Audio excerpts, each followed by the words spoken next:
Hello student, welcome back to my channel Samrat academy. Student, class 10th वालों के लिए सबसे ज्यादा इंपॉर्टेंट वीडियो है। जितने बच्चे 2024 बोर्ड एग्जाम देने वाले हैं, आज मैं आप लोगों को सामाजिक विज्ञान के 60 बहुविकल्पीय प्रश्न बताने वाला हूं पूरी किताब के।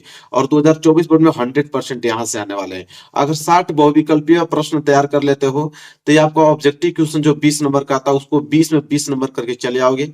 इसके बाद कोई वीडियो आपको देखने की जरूरत नहीं पड़ेगी सामाजिक विज्ञान के ऑब्जेक्टिव क्वेश्चन का। टोटल 60 इंपॉर्टेंट क्वेश्चन बताने वाला हूं आज की वीडियो में। वीडियो को लाइक कर देना, चैनल पर नए तो चैनल को जरूर सब्सक्राइब कर लेना। टारगेट मेरा इस बार 95% का बहुत बेहतरीन तरीके से मैं तैयारी करा रहा हूं आप लोगों को। बस आप लोगों को मन से पढ़ के जाना है। चलिए स्टार्ट करते हैं और पहला प्रश्न देखते हैं। पहला प्रश्न क्या पूछा है कि नेपोलियन की पराजय कब हुई, मतलब किस सन में नेपोलियन का पराजय हुआ था मेरे प्यार बच्चों। तो 1815 ईस्वी में हुआ था। बी वाला ऑप्शन जो है इसका बिल्कुल करेक्ट ऑप्शन हो जाएगा, लगा लेना। 1815 ईस्वी में नेपोलियन का पराजय हुआ था। बात करें दूसरे प्रश्न की तरफ। दूसरा प्रश्न यह है कि उदारवाद से तात्पर्य है। उदारवाद से क्या तात्पर्य है? तो उदारवाद से तात्पर्य है कि व्यक्ति को स्वतंत्रता तथा कानून के समक्ष समानता। ठीक है, सी वाला ऑप्शन जो है बिल्कुल राइट आंसर हो जाएगा। आगे बढ़े, तीसरा प्रश्न। ऑटो वन बिस्मार्क का संबंध किस देश से था? तो ऑटो वन बिस्मार्क का संबंध किस देश से था मेरे प्यारे बच्चों? तो वो था आपका जर्मनी से। ठीक है, जर्मनी से था। बी वाला ऑप्शन सही हो जाएगा। चलिए आगे बढ़ते हैं। प्रश्न नंबर 4 देखो। प्रश्न नंबर 4 क्या है कि जर्मनी के एकीकरण में मुख्य भूमिका किसकी थी? तो जर्मनी के एकीकरण में मुख्य भूमिका थी ऑटो वन बिस्मार्क का। ठीक है, किनका? ऑटो वन बिस्मार्क का मेन भूमिका था। पहला वाला ऑप्शन बिल्कुल करेक्ट आंसर हो जाएगा। देखिए आगे, क्वेश्चन नंबर 5वां।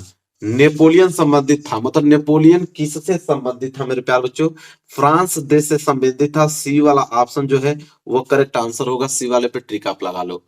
इसके बाद आता है क्वेश्चन नंबर 6 जो कि कह रहा है कि वियना की संधि कब हुई थी? तो वियना की संधि कब हुई थी? 1815 ईस्वी में हुआ था। बी वाला ऑप्शन जो है बिल्कुल राइट आंसर हो जाएगा। बी वाला 1815 ईस्वी में। आगे बढ़ेंगे, अगला प्रश्न देखेंगे। प्रश्न नंबर 7वां कि निम्नलिखित नेताओं में से किसने एक गुप्त संगठन यंग इटली बनाया? ठीक है, किसने यंग इटली एक गुप्त संगठन बनाया? तो वो थे आपके मेथसनी, जिसे हम लोग मेजनी के नाम भी जानते हैं। ठीक है, मेथसनी कहिए या मेजनी कहिए उनको। डी वाला ऑप्शन सही हो जाएगा। आगे बढ़ेंगे, प्रश्न नंबर 8वां। प्रश्न नंबर 8वां है कि निम्न में से यह किसका कथन है जब फ्रांस छींकता है तो बाकी यूरोप को सर्दी जुकाम हो जाता है? ठीक है, किसका कथन है? ये था मैटरनिक का कथन। किसने कहा था? मैटरनिक ने कहे थे। पहला वाला ऑप्शन बिल्कुल राइट आंसर हो जाएगा, मैटरनिक। आगे बढ़ेंगे, प्रश्न नंबर 9 देखो क्या है। फ्रांस की क्रांति कब हुई थी, मतलब फ्रांस की क्रांति किस सन में हुआ था? 1789 ईस्वी में हुआ था मेरे प्यारे बच्चों। बी वाला ऑप्शन जो है बिल्कुल करेक्ट आंसर हो जाएगा क्वेश्चन नंबर 9 का। चलिए आगे बढ़ते हैं, क्वेश्चन नंबर 10। आगे देखेंगे क्वेश्चन नंबर 10। 10वां प्रश्न है कि जर्मनी के एकीकरण में मुख्य भूमिका किसकी थी? मतलब जर्मनी के एकीकरण में मुख्य भूमिका किसने निभाया था? ऑटो वन बिस्मार्क ने कि काइजर हिटलर ने कि आपके 10वां मेत्सिनी ने? मेरे प्यारे बच्चों, ऑटो वन बिस्मार्क ने। जर्मनी के एकीकरण में अगर मेन भूमिका अगर किसने निभाया था तो वो थे आपके ऑटो वन बिस्मार्क थे। पहला वाला ऑप्शन बिल्कुल राइट आंसर हो जाएगा। 11वां प्रश्न कह रहा है कि निरंकुशवाद का क्या तात्पर्य है?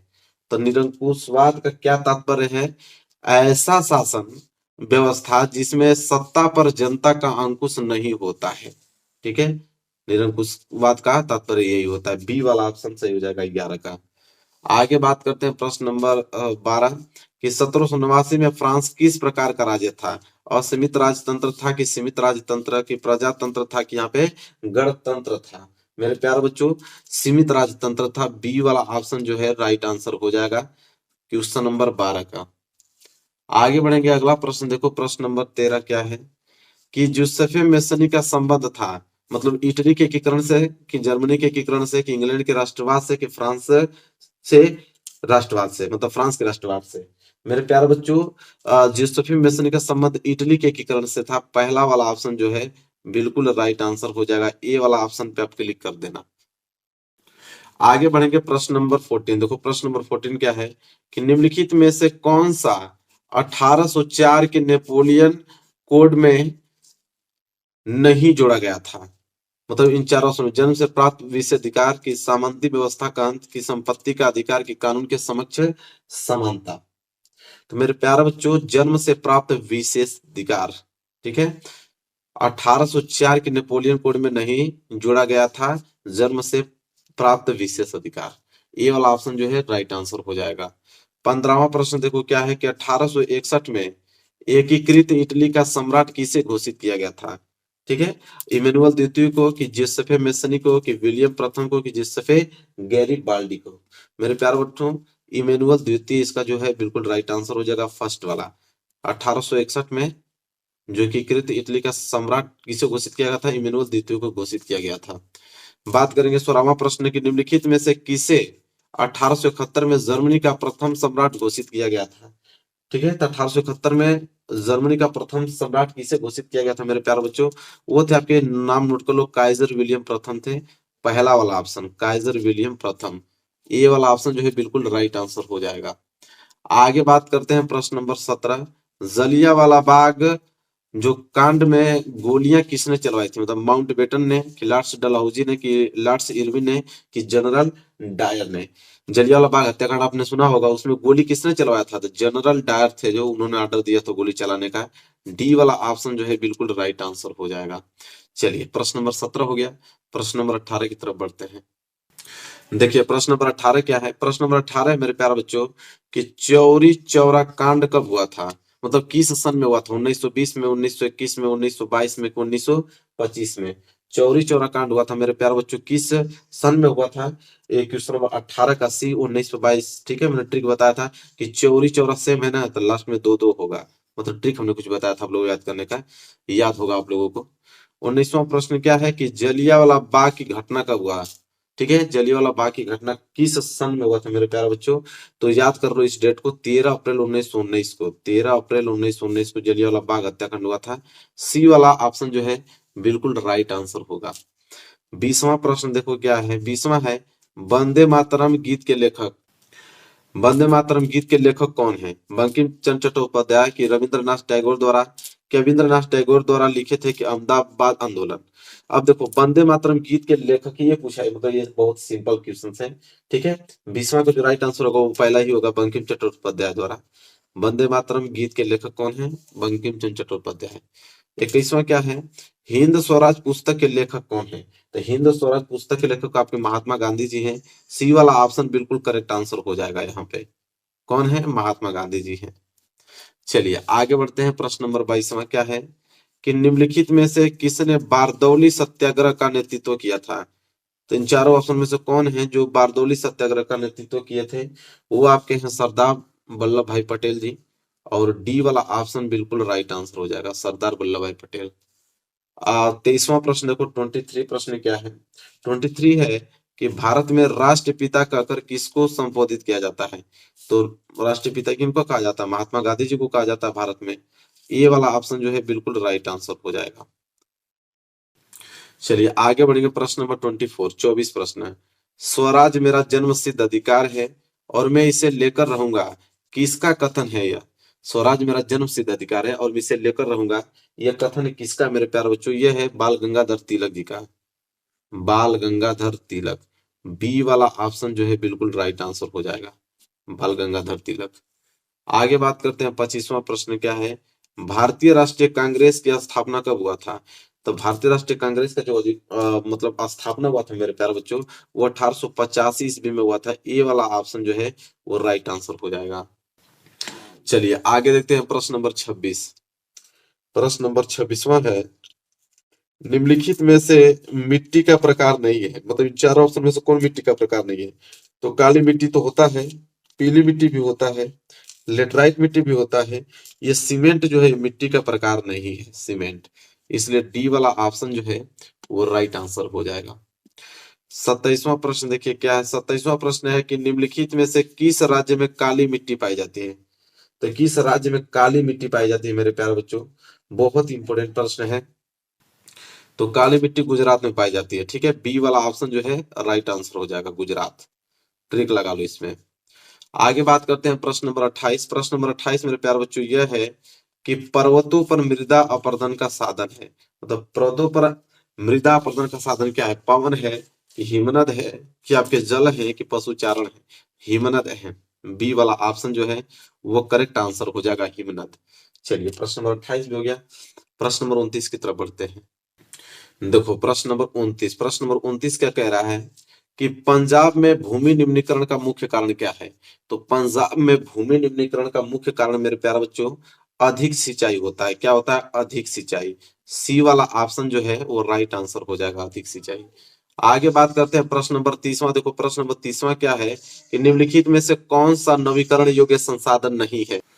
तो देखो निम्नलिखित में से कौन सा नवीकरणीय योग्य संसाधन नहीं है? मतलब पवन ऊर्जा, जल की जीवाश्म ईंधन की आपका वन। ठीक है, देखो जीवाश्म ईंधन जो है वो नवीकरणीय योग्य संसाधन नहीं है, जीवाश्म ईंधन। सी वाला ऑप्शन जो है उस करेक्ट आंसर होगा। बात करेंगे प्रश्न नंबर 31 की तरफ। 31 है कि चाय की खेती के लिए कौन सी मिट्टी उपयुक्त मानी जाती है? लाल मिट्टी, जलोढ़ मिट्टी की, पर्वतीय मिट्टी की, आपके लेटराइट मिट्टी। देखो चाय की खेती के लिए अगर हम बात करें तो चाय की खेती के लिए लेटराइट मिट्टी जो है सबसे अच्छी मानी जाती है, इसलिए डी वाला ऑप्शन जो है बिल्कुल राइट आंसर हो जाएगा क्वेश्चन नंबर 31 का। 32 की तरफ बढ़ेंगे। 32 प्रश्न मेरे प्यारे बच्चों है कि निम्नलिखित में से किस राज्य में सीढ़ीदार खेती की जाती है? मतलब सीढ़ी नुमा, सीढ़ी बना बनाकर किस राज्य में खेती की जाती है? पंजाब में, हरियाणा में, उत्तर प्रदेश में, क्या आपके उत्तराखंड में? मेरे प्यारों जो उत्तराखंड में, डी वाला ऑप्शन जो है राइट आंसर होगा। उत्तराखंड में सीढ़ी नुमा बनाकर खेती की जाती है। आगे बात करेंगे, ये डी वाला सही हो जाएगा। 33वां प्रश्न क्या है कि निम्न में से कौन सा एक व्यक्तिगत संसाधन नहीं है? अब बताना है कि व्यक्तिगत संसाधन नहीं है कौन? बागान, चारागाह की, भूमि के, आपके खनिज संसाधन। देखो खनिज संसाधन जो है वो व्यक्तिगत संसाधन नहीं होता है। डी वाला ऑप्शन जो है बिल्कुल राइट आंसर हो जाएगा। 34 देखो 34 क्या है? निम्नलिखित में से कौन सा संसाधन पुनः चक्रीय है? मतलब पुनः चक्री कौन है? तो वो आपका पहला वाला ऑप्शन लोहा हो जाएगा, क्योंकि लोहा को हम पुनः किसी भी दूसरे रूप में डाल सकते हैं। तो पुनः संसाधन क्या है? लोहा है। तो 34 का ए वाला जो है ऑप्शन बिल्कुल राइट आंसर हो जाएगा। आगे बढ़े, अगला प्रश्न है आपका 35। 35 प्रश्न क्या है कि निम्नलिखित में से कौन सा एक संभावित संसाधन है? संभावित संसाधन कौन है आपका? कोयला कि पेट्रोलियम की, यहाँ पे पवन ऊर्जा की, यहाँ पे आपके बॉक्साइट। ठीक है, तो देखो संसाधन पूछ रहा है वो भी आपका संभावित संसाधन, तो आपका सी वाला ऑप्शन सही हो जाएगा। पवन ऊर्जा जो है एक संभावित संसाधन के अंतर्गत आता है। सी वाला ऑप्शन बिल्कुल राइट आंसर हो जाएगा। बात करेंगे प्रश्न नंबर 36। प्रश्न नंबर 36 है चिपको आंदोलन संबंधित है। मतलब चिपको आंदोलन किसके लिए संबंधित है? मृदा संरक्षण के लिए, वन संरक्षण के लिए, कि जल संरक्षण के लिए, वायु संरक्षण के लिए? देखो वन संरक्षण, वनों की कटाई बहुत तीव्र गति से हो रही थी, वनों की कटाई को रोकने के लिए यह आंदोलन चलाया गया था, चिपको आंदोलन। चलो देखते हैं प्रश्न नंबर 37 क्या है। सुंदरवन राष्ट्रीय पार्क किस राज्य में स्थित है? असम में, उड़ीसा में, पश्चिम बंगाल में, क्या आपके मध्य प्रदेश में? मेरे प्यारे बच्चों सुंदरवन राष्ट्रीय पार्क जो है वो पश्चिम बंगाल में स्थित है। सी वाला ऑप्शन बिल्कुल राइट आंसर हो जाएगा, पश्चिम बंगाल। चलिए आगे बढ़ते हैं। प्रश्न नंबर 38 देख लो क्या है। प्रश्न नंबर 38 है कि विश्व में सर्वाधिक वर्षा किस स्थान पर होती है? पूरे वर्ल्ड का बात कर रहा है, पूरे वर्ल्ड में कहाँ पे सबसे अधिक वर्षा होती है? मासिनराम, चेन्नई, व्लादिवोस्टोक कि न्यूयॉर्क में?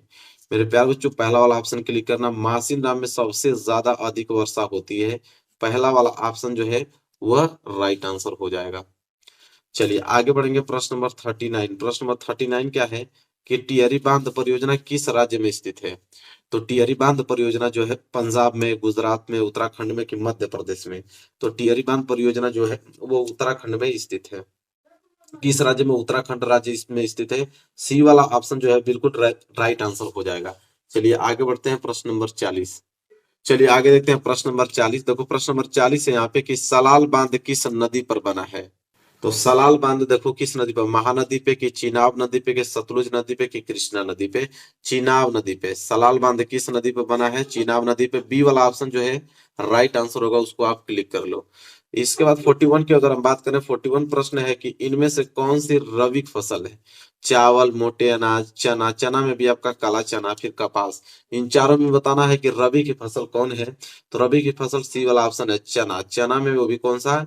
काला चना। सी वाला ऑप्शन राइट आंसर हो जाएगा। इसके बाद 42 प्रश्न देखेंगे। 42 प्रश्न है कि इनमें से कौन सी एक फलीदार फसल है? तो फलीदार फसल कौन है? दालें, कि मोटे अनाज की, ज्वार, तिल की, यहाँ पे तिल। तो दालें, दालें जो है वो एक किसके अंतर्गत आती हैं? फलीदार फसल के अंतर्गत आती हैं। ये वाला ऑप्शन बिल्कुल राइट आंसर हो जाएगा। आगे बढ़ेंगे, अगला प्रश्न है 43। 43 प्रश्न है कि निम्नलिखित में से कौन सी एक रेशेदार फसल है? जूट, कॉफी, जौ की रबर। तो रेशेदार फसल की अगर हम बात करें तो जूट में सबसे अधिक ज्यादा रेशा होता है। रेशेदार फसल क्या है? जूट। ये वाला ऑप्शन जो है वो राइट आंसर हो जाएगा। आगे बढ़ेंगे, 44 प्रश्न देखेंगे। 44 है कि निम्नलिखित में से कौन सी रोपड़ की फसल है? तो रोपड़ फसल किनको कहा जाता है? गेहूं को, चना को, गन्ना को, मूंगफली को। तो गन्ना, गन्ना जो है रोपड़ फसल के अंतर्गत आती है। सी वाला ऑप्शन जो है वो बिल्कुल राइट आंसर हो जाएगा। आगे बात करेंगे प्रश्न नंबर 45। प्रश्न नंबर 45 है कि झरिया प्रसिद्ध है, मतलब झरिया किसके लिए प्रसिद्ध है? लौह अयस्क के लिए, कोयला के लिए, तांबा के लिए, कि बॉक्साइट के लिए? तो झरिया जो प्रसिद्ध है उसको याद कर लेना आप लोग, बहुत इंपॉर्टेंट है। कोयला के लिए, कोयला के संसाधन के लिए, जो कोयला के खदान है उसके लिए प्रसिद्ध है झरिया। बी वाला ऑप्शन जो है वो राइट आंसर हो जाएगा। आगे देखेंगे, अगला प्रश्न है 46। 46 प्रश्न मेरे प्यारे बच्चों है कि निम्नलिखित में से कौन सा परंपरागत ऊर्जा का स्रोत है? कोयला, पेट्रोलियम, सौर ऊर्जा के आपके प्राकृतिक गैस। तो देखो, कौन सा परंपरागत ऊर्जा का स्रोत पूछा है ना, वो आपका सौर ऊर्जा कहलाएगा। सी वाला ऑप्शन जो है राइट आंसर हो जाएगा, सौर ऊर्जा। क्लिक कर लो। आगे बात कर लेते हैं प्रश्न नंबर 47। प्रश्न नंबर 47 है कि भारत में पवन ऊर्जा का विशाल केंद्र कहाँ स्थित है? देखो, पूरे भारत को बता रहा है कि भारत में पवन ऊर्जा का विशाल केंद्र कहाँ स्थित है। उत्तराखंड में, कि तमिलनाडु में, कि हिमाचल प्रदेश में, कि आपके राजस्थान में?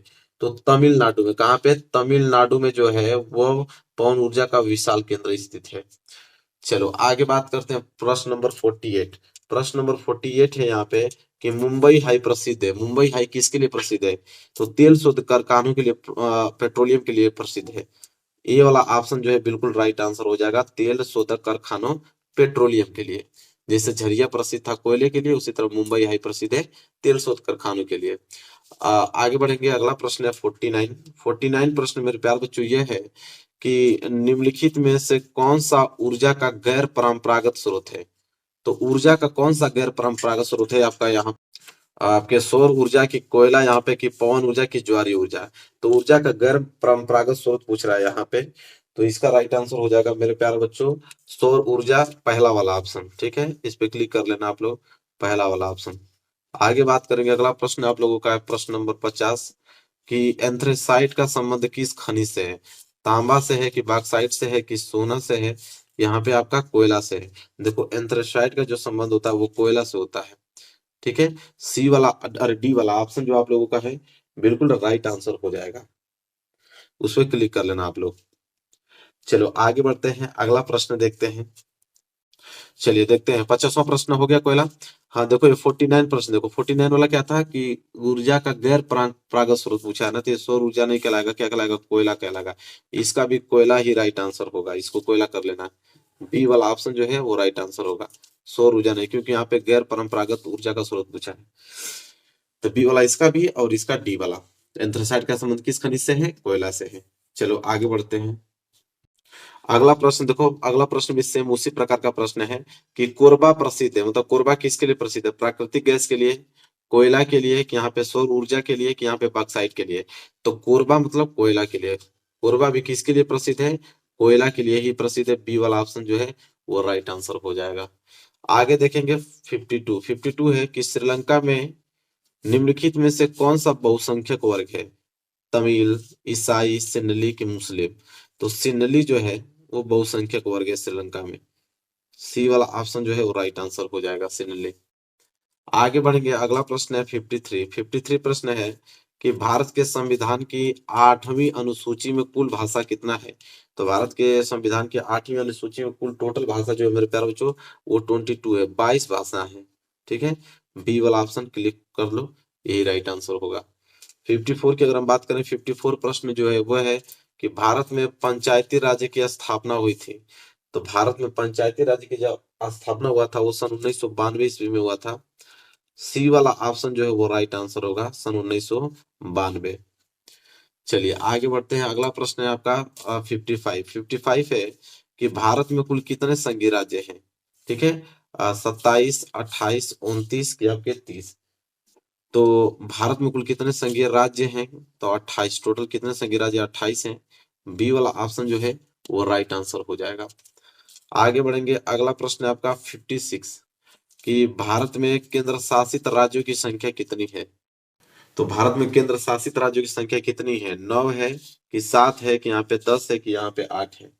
तो केंद्र शासित राज्यों की संख्या कितनी है? टोटल 8 है। डी वाला ऑप्शन होगा राइट आंसर, उसको लगा लेना। आगे देखो 57 क्वेश्चन क्या है कि यदि हम लैंगिक भेदभाव की बात करते हैं तो उसका अर्थ क्या होता है? देखो यदि हम लैंगिक भेदभाव की बात करें तो उसका अर्थ ये होता है कि समाज में स्त्री और पुरुष की असमान भूमिका। पहला वाला ऑप्शन जो है वो करेक्ट आंसर हो जाएगा, समाज में स्त्री और पुरुष की असमान भूमिका। चलो आगे बात करते हैं 58 प्रश्न। देखो क्या है कि भारतीय राष्ट्रीय कांग्रेस की स्थापना किस वर्ष में हुई थी? देखो भारतीय राष्ट्रीय कांग्रेस की जो स्थापना हुआ था मेरे प्यारे बच्चों, वो किस सन में हुआ था? सन 1885 ईस्वी में हुआ था।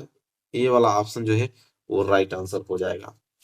आगे बात करेंगे 59 प्रश्न क्या है? 59 है कि भारत में मताधिकार की आयु क्या है? मतलब कितने वर्ष के रहेंगे तो आप भारत में वोट दे सकते हो? तो भारत में वो एज निर्धारित की गई है 18 वर्ष। 18 वर्ष को हो तो आप मत दे सकते हो। चलो अगला प्रश्न देखते हैं, प्रश्न नंबर यहाँ पे 60। प्रश्न नंबर 60वां मेरे प्यारे बच्चों वो है कि लोकतांत्रिक, ठीक है, लोकतांत्रिक शासन व्यवस्था अन्य व्यवस्थाओं से अच्छी है क्योंकि? तो इसलिए अच्छी है, ऑप्शन पहला, सभी नागरिकों में समानता को बढ़ावा देती है, पहला वाला ऑप्शन सही है। दूसरा ऑप्शन कह रहा है कि व्यक्ति की गरिमा को बढ़ावा देता है, ये वाला भी ऑप्शन सही है। तीसरा है कि ए और बी दोनों सही है, बिल्कुल ये सी वाला ऑप्शन सही हो जाएगा, ए और बी दोनों सही है।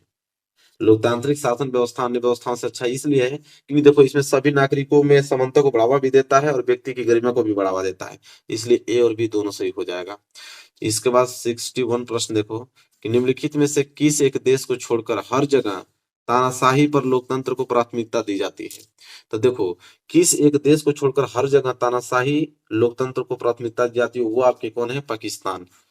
ठीक है, बी वाला ऑप्शन जो है राइट आंसर हो जाएगा।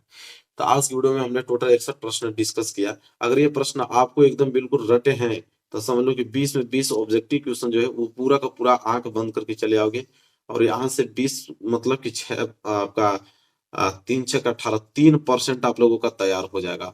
100% का होता है ना एग्जाम, 3% बस मात्र इस ऑब्जेक्टिव क्वेश्चन से ला दोगे बस इस वीडियो से। तो वीडियो को लाइक कर देना, वीडियो को इतना ज्यादा शेयर कर देना क्योंकि जितने भी फ्रेंड आपके हाई स्कूल में पेपर देने वाले हैं उनके पास ये पहुंच पाए और वो भी अच्छे मार्क्स ला पाए। चलिए मिलेंगे आपसे नेक्स्ट वीडियो में, तब तक के लिए धन्यवाद।